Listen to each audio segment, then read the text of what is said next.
Black history doesn't mean anything if you don't learn from it. You can always tell when you're onto something is when they come for you. What Ron DeSantis is doing is laying out a blueprint. And the reason why educators are falling in line is because they hold the money over their heads. No more quiet part being said out loud. They just saying it out loud. Tucker Carlson spent years trying to demonize cancel culture.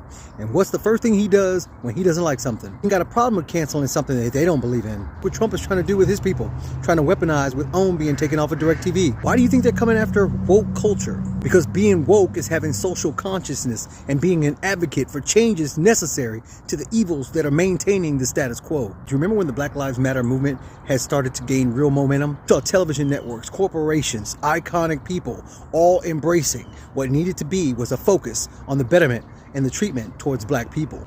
Then what did they do? They came for Black Lives Matter. They tried to muddy the message, conflate the issues between the organization and the movement. How you gonna say when the looting starts, the shooting starts, when there is no looting? These were dog whistles for people to understand the assignment to infiltrate the movement, to muddy it up the message, characterizing it as violence when 98% of all of the protests were nonviolent. When Colin Kaepernick spoke out against police brutality, what did they do?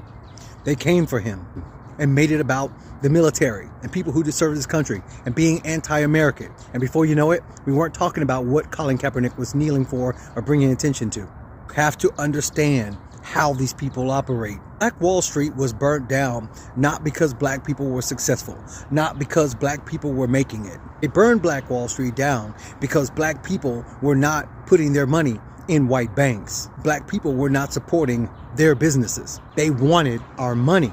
So they took away the places that our money would be spent and made almost 10,000 people instantly homeless, forcing us to work back in their jobs, work back in their businesses, invest and spend money back with them. They have no problem with us making money as long as we keep in the money with them.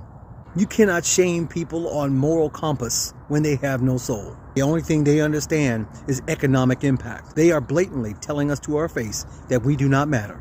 More importantly, they're telling us to our money. I don't care what you got planned for spring break or summer, but it cannot be vacationing in Florida. You got to look at the disrespect of things that are going on, like with Popeyes. What Popeyes is doing and where they're investing their money in the police, knowing that the very community that supports them the most, it's blatant disrespect. So what are you going to do about it?